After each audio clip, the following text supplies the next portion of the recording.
जय गुरु जी। सत्संग bye Jaya aunty on 11 अप्रैल 2015। गुरु जी के साथ जुड़ने के बाद से ही हमारी जीवन यात्रा बहुत ही रोमांचक हो जाती है।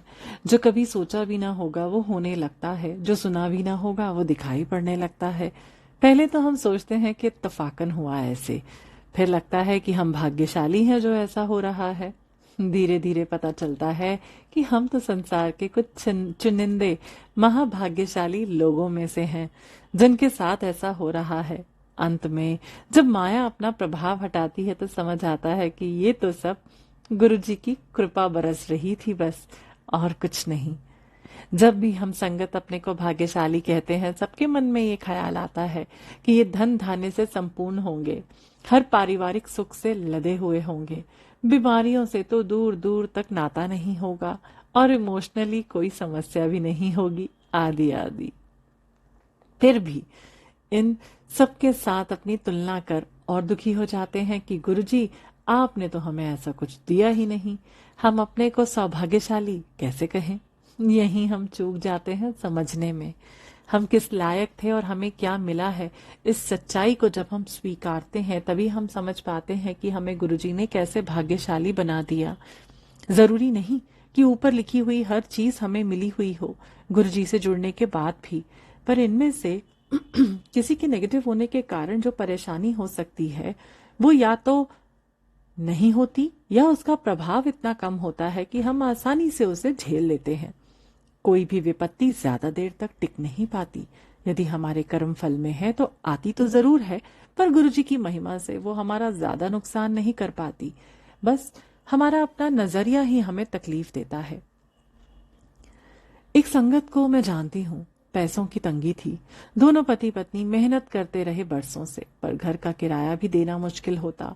फिर गुरुजी के दर से ये जुड़े। धीरे धीरे गुरुजी के प्यार ने इनके दिलों पे राज करना शुरू कर दिया। हर चमत्कार घटित होने लगा। ऐसे नहीं था कि उनके घर में पैसों की बारिश होने लगी, पर ऐसा कुछ होता गया कि किसी भी चीज की कोई कमी नहीं रही। कमाई थी नहीं कुछ खास, पर उनके घर में होने वाले सत्संग में गुरुजी की फूलों की सजावट देखते ही बनती।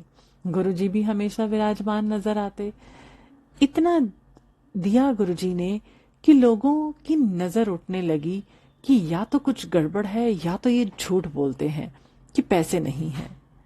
सारी परिस्थितियां पहले जैसी ही थी, पर सारे संसाधन एक एक कर इनके घर आते चले गए किसी ना किसी बहाने। कमाई भी होने लगी। पहले तो इन्हें हिचक होती, फिर समझ आया कि ये तो गुरुजी का तरीका है एक चीजें भेजने का। कुछ समय तक इनके मैं से भी इनका मुकाबला हुआ। अहम घायल महसूस होता है। यदि हमें लगता है कि किसी चीज को हमने हासिल नहीं किया और वो दी गई है, पर जब हम गुरुजी से जुड़ने लगते हैं, उनकी लीला समझने लगते हैं, तो उनके तरीके भी थोड़े बहुत समझ आने लगते हैं कि कहीं से भी आए, भेजने वाले तो गुरुजी ही हैं जो अपने भक्त की जरूरत को देख रहे हैं। समझ आ जाता है कि हम तो किसी लायक हैं ही नहीं कि बिना उनकी मेहर से एक निवाला भी खा सके। ये तो सब माया है, हमारे अहम के साथ की यात्रा है, जो हम अपने को बड़ा या छोटा आदमी समझा देते हैं ताकि हम उसी में फंसे रहें। गुरुजी हमें वो सब नहीं देते जो हमें लगता है कि हमारे पास होना चाहिए, पर उनकी कमी से हमारा कोई नुकसान भी नहीं होने देते। प्रतिदिन कोई ना कोई सत्संग रहता ही है जिसमें हम संगत के लिए कभी गुरुजी ऑटो ड्राइवर, तो कभी डॉक्टर, कभी फूल वाला, तो कभी देवता के रूप में आते ही रहते हैं, क्योंकि उनकी नजर हर पल हमारी जरूरतों को देख रही है। आमतौर पर भी संगत इस आध्यात्मिक रास्ते पर चल चुकी है। उनके साथ एक चीज बड़ी ही कॉमन रहती है, वो कहीं ना कहीं जिंदगी के रास्ते पर दुखी रह चुके हैं। कोई ना कोई ऐसा सूत्र रहता है जहां भगवान के अलावा हमारी मदद कोई नहीं कर सकता, और वो सूत्र ही हमें गुरुजी के पास ले जाता है। बहुत कम संगत हैं जो सीधे अपने आध्यात्मिक विकास के लिए गुरुजी से जुड़े हैं। हमारी दुखती रग को ही हमें अपना वरदान समझना है, क्योंकि वही तो हमें जोड़ के रखेगा गुरुजी से। नहीं तो हम तो तुरंत ही भूल जाएंगे गुरुजी को।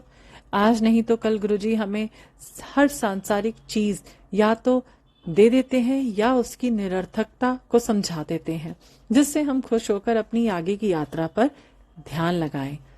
गुरुजी हमें कभी ना बिसारो, ना बिसारो, ना बिसारो दाता। जय गुरुजी।